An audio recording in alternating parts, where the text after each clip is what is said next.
dire oh, oh, ça va bien, puisque ça va pas, on va voir ailleurs.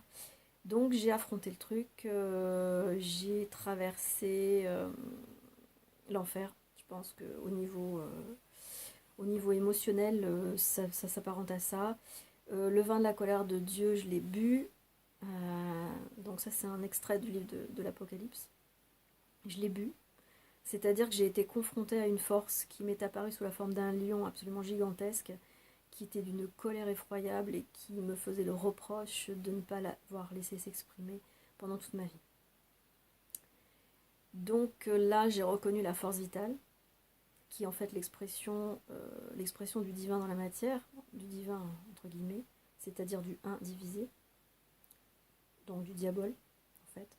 Le divin et le diabole, c'est un peu la même chose parce que diabole, c'est capable d'être deux et divin, c'est le un qui est divisé en deux. Donc on a affaire à la même chose. Voilà. Désolée de fâcher quelques personnes au passage. Mais bon, c'est un peu comme ça. Et donc maintenant le divin qui s'exprime dans la matière, hein, même s'il est capable d'être deux, donc diable, c'est pas un mal en soi puisque c'est le côté obscur de la force, mais c'est la force aussi. Le côté obscur de la force, c'est la force. Maintenant, le côté obscur, il suffit de l'éclairer et puis on redécouvre la force dans son entier. C'est assez simple dans le principe, mais après, dans la pratique, c'est quand même pas facile. Et donc, j'ai pas affronté cette bête, j'étais terrorisée, j'étais complètement ratatinée toute petite, un petit peu comme quand je me suis retrouvée face à cet être à qui j'avais tout confié de ma sécurité et qui finalement, voilà, m'a fait découvrir que j'étais absolument seule et insignifiante et minuscule et toute ratatinée et tout. Et j'ai été face à mon propre néant, à ma propre solitude, à ma propre infinitude finalement. Et je n'en avais pas du tout la notion. Donc face à cette bête, c'était un petit peu pareil. Sauf que cette bête était très très très très en colère. Et elle me menaçait de mort. Et effectivement, suite à la rencontre avec cette bête, j'ai passé 9 jours avec un couteau planté dans le dos. Donc c'était quand même très très particulier. Je travaillais, je n'ai pas voulu m'arrêter parce que je voulais vraiment tout affronter au bout, ne pas du tout m'apitoyer sur mon sort et tout. Mais je travaillais, je ressemblais à Quasimodo, quoi. J'étais complètement tordue. Les gens au travail, ils étaient tous en hallucination. Ils disaient mais qu'est-ce qu'elle a, quoi. Comme si j'étais quelqu'un de possédé, quoi. C'était vraiment terrible. Et au bout de 9 jours, enfin la huitième nuit, ça s'est arrêté. Le neuvième jour, j'avais plus rien sauf la présence de la douleur. Enfin, la présence fantomatique de la douleur. C'est-à-dire, il y avait la présence de l'impact du couteau. Il y avait sa présence aussi sa pointe dans le cœur. Et il y avait cette espèce de halo qui était dans mon omoplate gauche. Et qui me disait, tu sais, je suis là. Je reviens s'il faut, je reviens dès qu'il faut, hein, si tu recommences à déconner, quoi. Donc j'étais pas très tranquille pendant pas mal de temps après ça quand même.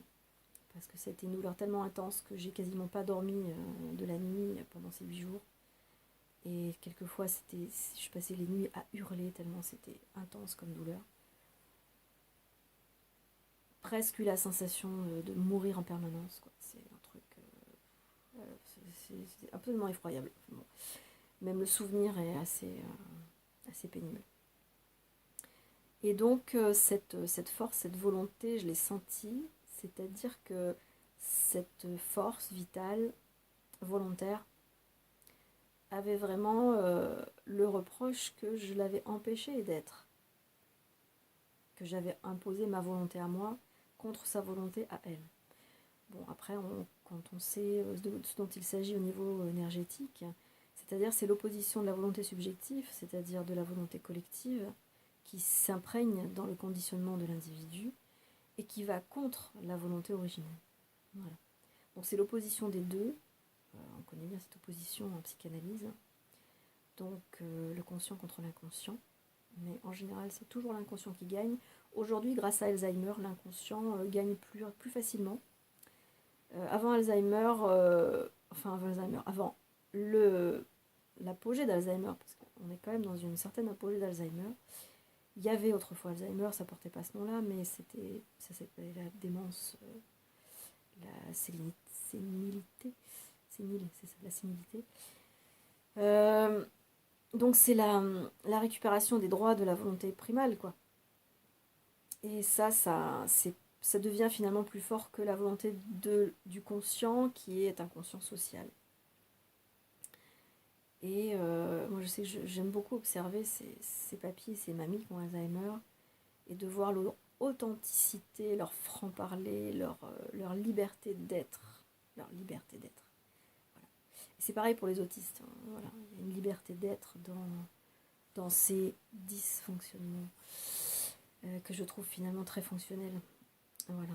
Et très authentiques. Bon, après, est-ce qu'on ne peut pas aussi fonctionner comme ça, justement, quand on laisse un certain moment, ben oui, cette volonté émerger. Après, on n'a pas trop le choix, parce que c'est vrai que le conditionnement est très fort, et on n'a pas forcément la main sur un contre-pouvoir du conditionnement.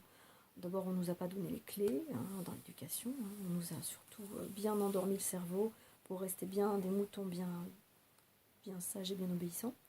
Donc on n'a pas les clés pour sortir du conditionnement, pour faire un contre-pouvoir au conditionnement. C'est un sujet très intéressant actuellement, vu que la liberté est quand même mise à mal et qu'on est plutôt dans la soumission.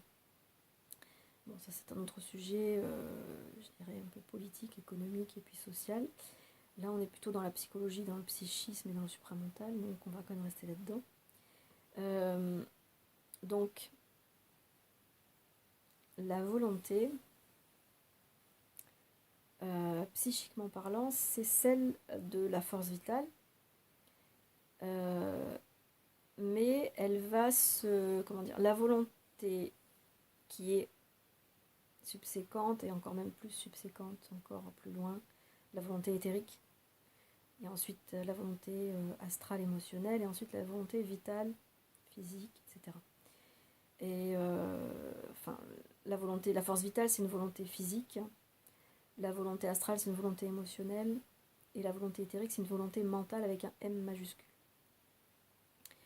Donc la volonté éthérique, elle se sert de la volonté astrale et ensuite de la volonté vitale pour driver des événements, ce qu'on appelle la programmation karmique, pour driver des événements dans la matière qui sont censés élever le taux vibratoire des corps pour pouvoir s'y insérer, c'est-à-dire pour pouvoir rendre compatible la radioactivité de l'éther avec une matière qui, à la base, n'est pas compatible avec la radioactivité. C'est donc le but et le dernier chapitre de l'Apocalypse, c'est-à-dire que Dieu incorpore les hommes. Je crois que dans un des passages de l'Évangile, le Nazaréen faisait mention de ça. Il disait priez pour que moi et le Père nous descendions faire notre demeure chez vous, en vous. Donc il est encore question de ça. Là, il est question vraiment de radioactivité, de compatibilité radioactive avec la matière. Donc on est vraiment là-dedans. Ce sera bien sûr par la supraconductivité que ce sera achevé, mais avant qu'on en arrive à la supraconductivité, il y a beaucoup d'étapes. La première étant l'initiation solaire et la transformation de la souffrance psychologique en souffrance vibratoire, c'est-à-dire en sachant à quoi sert la souffrance de l'initiation solaire. Et en sachant à quoi elle sert, donc à monter la vibration des corps, on voit d'un petit peu plus un moins mauvais œil la programmation karmique et tout ce que l'astral fait contre nous. D'autant plus aujourd'hui qu'on peut le constater, l'astral est plus fort que jamais. Dans ce que l'on peut voir des événements et des comportements de ce qu'on appelle aujourd'hui les élites. Quand on regarde au microscope ce que font les individus qui font partie des élites, je vous garantis que c'est plutôt abominable et effrayant.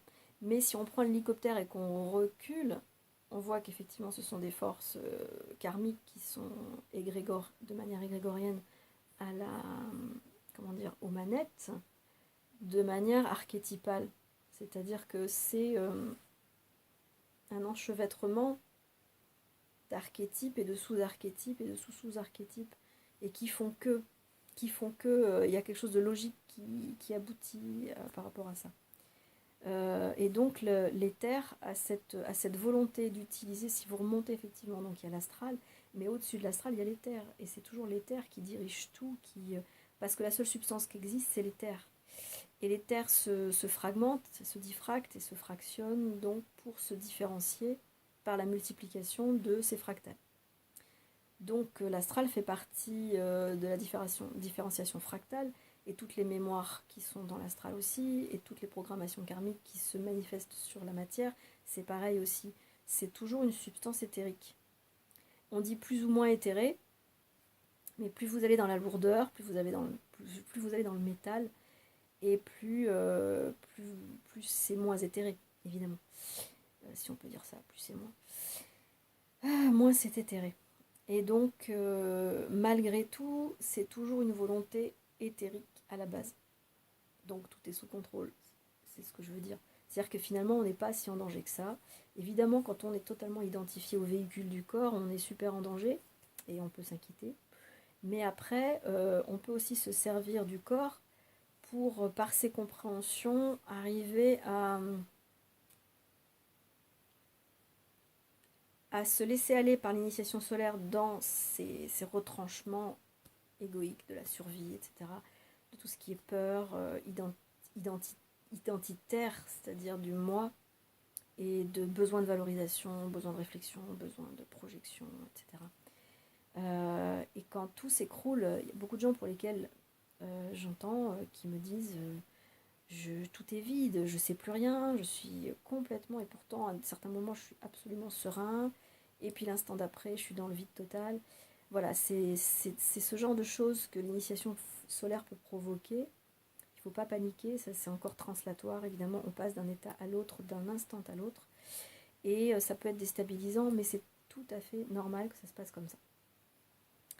Comme disait Satprem quand il rapportait les propos de Sri Aurobindo, on ne peut pas, en effet, faire un pas dans la lumière sans faire aussitôt un pas dans l'obscurité pour ramener la lumière dans l'obscurité. On est obligé.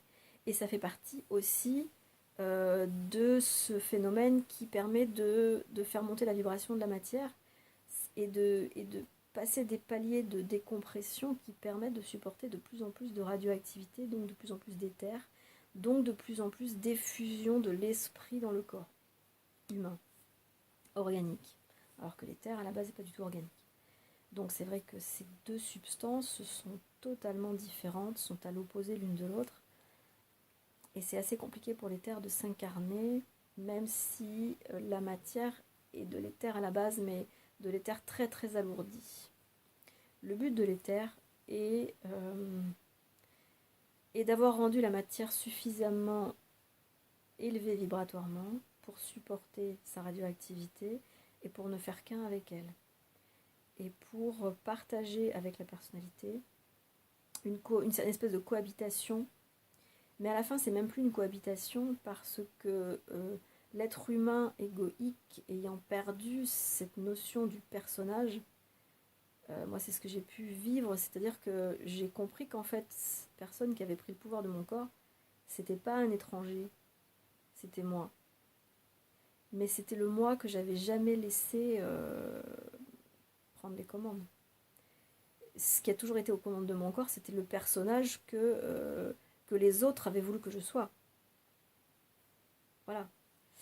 Et quand j'ai vu cette personne aux commandes de mon corps, j'ai pas été effrayée par un genre de possession ou de quelqu'un qui arrive de nulle part et puis qui prend ses aides, etc. Non, c'était pas du tout quelqu'un d'étranger.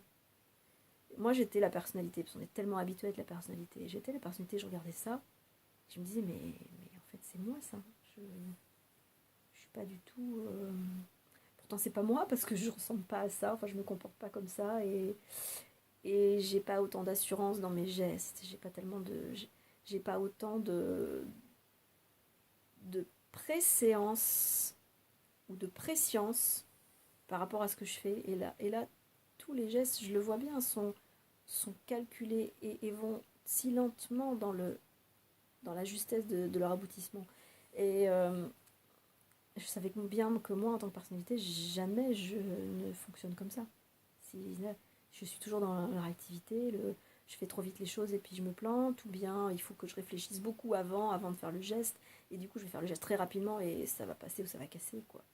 c'est un peu ça la personnalité.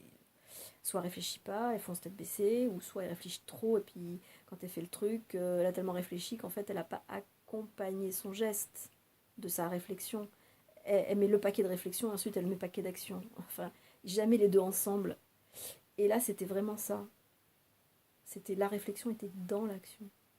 C'était vraiment de la présence et du bien-être là-dedans. J'ai jamais vécu ça de toute ma vie, quoi. C'était voilà. Bon, bref. Et donc l'éther doit s'incorporer dans la matière, et donc c'est très compliqué parce que la matière organique n'a rien à voir avec l'éther. Donc cette nécessité de monter en vibration par palier d'intégration de plus en plus de niveau de Hertz en fait.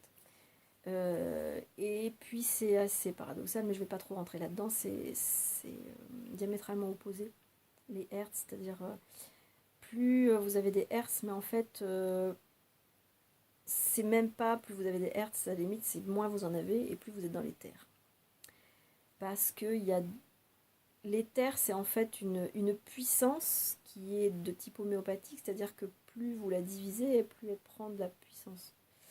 C'est-à-dire plus vous la diluez, plus elle va prendre de la puissance, dans ce sens où moins une onde va bouger, moins elle va onduler, paradoxalement, et plus elle va être puissante. Plus une onde va onduler vite, et moins elle va être puissante, parce qu'elle perd par entropie, elle perd de la puissance par son mouvement et sa vitesse, et donc sa densité. Et là, on tombe dans l'entropie. C'est-à-dire qu'elle perd toute son énergie dans l'agitation. Et donc, de là naît la matière, et la matière est appelée à disparaître parce qu'il y a une force d'inertie qui va la conduire à la mort, quoi. Et donc, plus vous êtes éthéré, et moins ce phénomène se passe. C'est-à-dire qu'on va vraiment dans le sens inverse. Et c'est pour ça que je vous explique que comme moins vous avez d'agitation émotionnelle, et moins vous avez d'agitation gravitationnelle, et plus vous avez de puissance en fait, plus vous avez de contact avec l'éther. Bon, là on parlait de volonté, donc on ne parle pas de puissance. La volonté va beaucoup avec la puissance de toute façon parce qu'elle va amener la volonté à cette sérénité, à cette certitude qui va faire qu'on sera dans le sans crainte. Et le sans crainte est dans l'amour. Mais c'est plus l'amour au sens où on l'entendait avant dans les traditions ou dans la psychologie émotionnelle. Ça n'est pas cet amour-là. J'ai très peu de mots pour expliquer cet amour-là parce que ça n'a rien à voir avec ce qu'on connaît. C'est un amour en fait qui est même pas un amour égoïque, je fais ce que je veux. C'est un amour qui est en fait, le meilleur synonyme qu'on pourrait trouver au mot amour, c'est le mot justesse, ou le mot logique, ou le mot mathématique.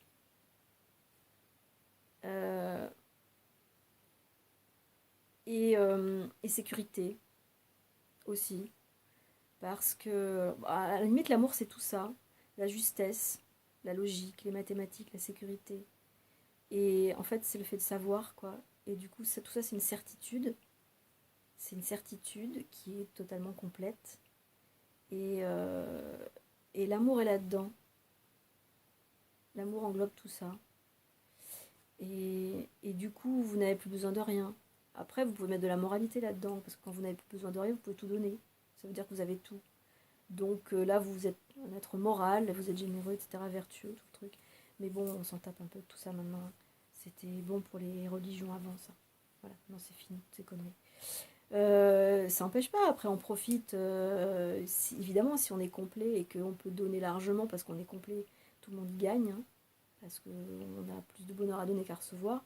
Ça, c'est moral, mais en fait, ça va être ça. Ça va être ça, parce que ça sera logique et ça sera une conséquence de cause à effet, quoi. Mais ça sera pas parce qu'il faut, parce que c'est un commandement, parce qu'il faut être gentil, parce qu'il faut être généreux, parce qu'il faut être vertueux, tout le truc.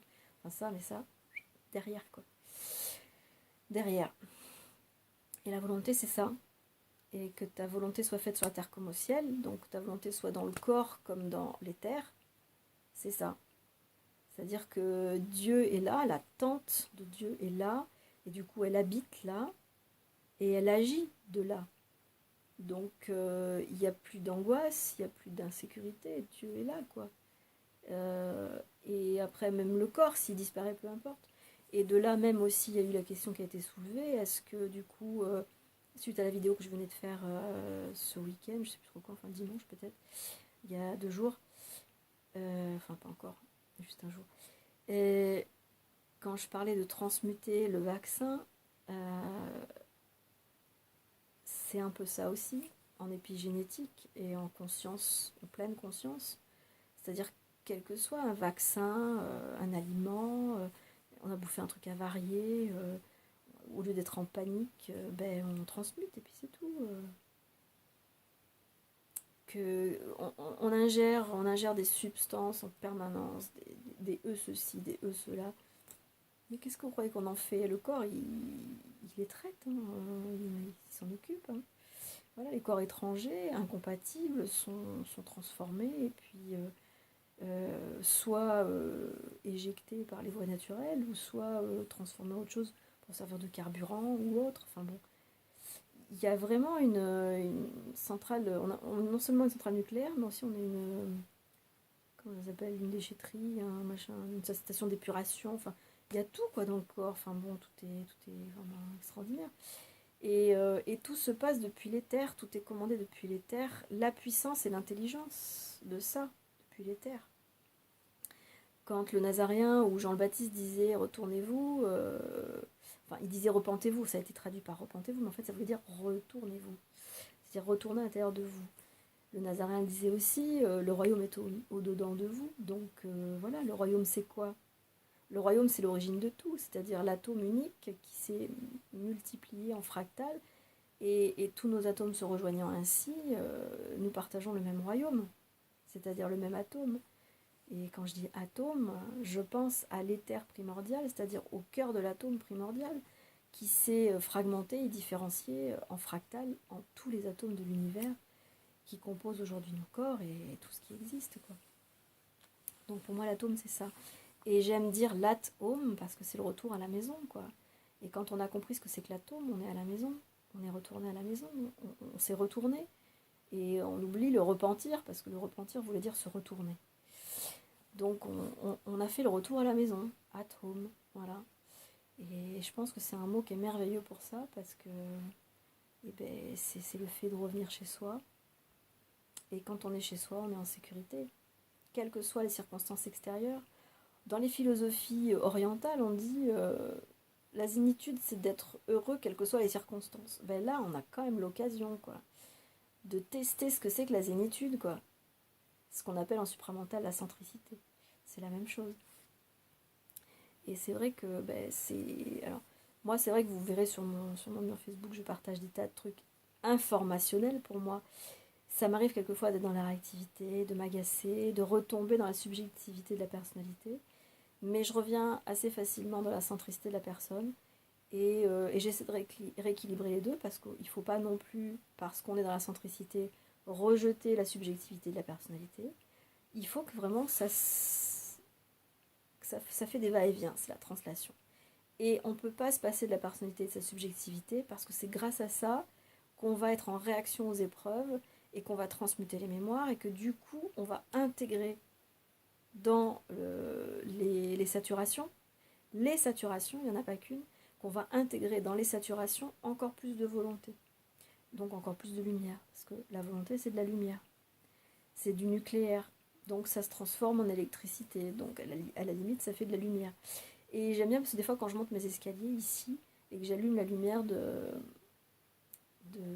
qui donne sur l'escalier, elle fait une petite musique. Il y a une espèce de... comme quand ça siffle dans les oreilles, vous savez. Vous avez l'impression que ça siffle dans les oreilles, ben non. Et puis quand vous éteignez la lumière, la musique elle s'éteint aussi. La lumière fait de la musique. Donc on est vraiment dans le son primordial. Enfin bon, cette musique de lumière, c'est pas le son primordial, mais c'est juste une fractale. Mais en fait, le son primordial fonctionne pareil, c'est-à-dire que le son et la lumière, c'est la même chose. Et c'est pour ça aussi qu'on va développer la science du son et comprendre ce que c'est, comment est-ce que la matière est produite par le son. Parce que le son, c'est de la lumière et la lumière, c'est du son. Vice-versa. Après, l'œuf ou la poule, je sais pas. Qui est le premier, la lumière ou le son?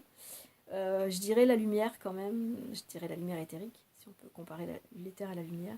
Parce que l'éther étant la lumière, alors à ce moment-là, le son serait l'esprit, c'est-à-dire la parole, et serait le mouvement de l'énergie créant l'espace et le temps. Voilà. Et puis je crois que je vais m'arrêter là. Je n'aurais pas pensé. Alors je suis passée dans. Je pense. Je vais aller dans tous les sens. Je pense qu'il y a de quoi. Il y aurait de quoi explorer chaque pavé dans la mare qui a été jeté, que je n'ai pas forcément développé, parce que je suis passée vraiment du coq à l'âne. Mais honnêtement, je pense que j'ai à peu près été fidèle autant que possible que peut l'être la personnalité, puisque j'étais dans la réflexion quand même la plupart du temps dans cette vidéo. J'ai pas été beaucoup dans la parole, mais beaucoup dans la réflexion. J'ai essayé de recapter ce qu'il y a eu de parole dans cette conversation vibratoire avec cet ami tout à l'heure. Et donc, d'essayer de vous le restituer de manière mémorielle. Donc, c'est très imparfait et donc très réflexif. Donc, très astralisé. Mais il n'y a aucun drame dans le fait d'être astralisé dans une forme de parole. Ça, c'est pas de la parole pure. Ce que vous venez d'entendre, c'est pas de la parole pure. Peut-être par moment, ça a pu l'être. Franchement, je ne l'ai pas senti. Mais c'est pas très grave. C'est pas très grave. Même si c'est une parole mémorielle, elle parle de la parole, qui, elle, est éthérique. Et la parole éthérique passe aussi par cette effusion de volonté qui monte de l'éther, de l'atome, et qui arrive dans le corps humain. Et dans certains moments, la parole est vraiment vibratoire, donc est vraiment éthérique. Et il se passe des choses. Et vous le sentez, quoi, quand vous êtes en... Soit vous parlez tout seul, et du coup, vous sentez cette parole, et que vous dites, ah, je découvre un truc. C'est comme si je savais toujours, mais pourtant je viens de le découvrir. Ou alors quand vous parlez avec quelqu'un, et qu'il y a une parole qui sort de l'un ou de l'autre, et que tout le monde se regarde en disant, mais d'où ça sort ce truc? Voilà. La parole est... Voilà. La parole aussi fait partie des choses... les mots, la parole, les idées, dans les audios de Bernard de Borel, qu'il est très important d'explorer parce que on entrera dans l'instruction individuelle par le moyen de la parole individuelle. C'est-à-dire qu'on ne sera pas instruit par d'autres personnes. On va être de plus en plus... Et heureusement, parce qu'on risque d'être de plus en plus isolé. Donc il faut vraiment prendre conscience que l'éther est en chaque un, et que cet éther va s'exprimer en chaque un. Et que chaque un, en tant que personnalité, va devoir écouter l'éther en tant que personne et en tant que double éthérique. Le double éthérique s'adressera à chaque un, c'est-à-dire que l'esprit s'adressera à chaque un pour le driver dans ces moments difficiles qui nous attendent. Et le driver non pas en tant que personne autoritaire, mais en tant que personne qui est soi-même. On est cette personne, on est ce double éthérique qui s'est incarné et qui a été encapsulé et enfermé dans une personnalité qui est le résultat d'un conditionnement. Et aujourd'hui, les conditionnements sont en train de voler en éclats. Donc, je pense qu'on est vraiment dans une période de révélation à la fois individuelle et collective.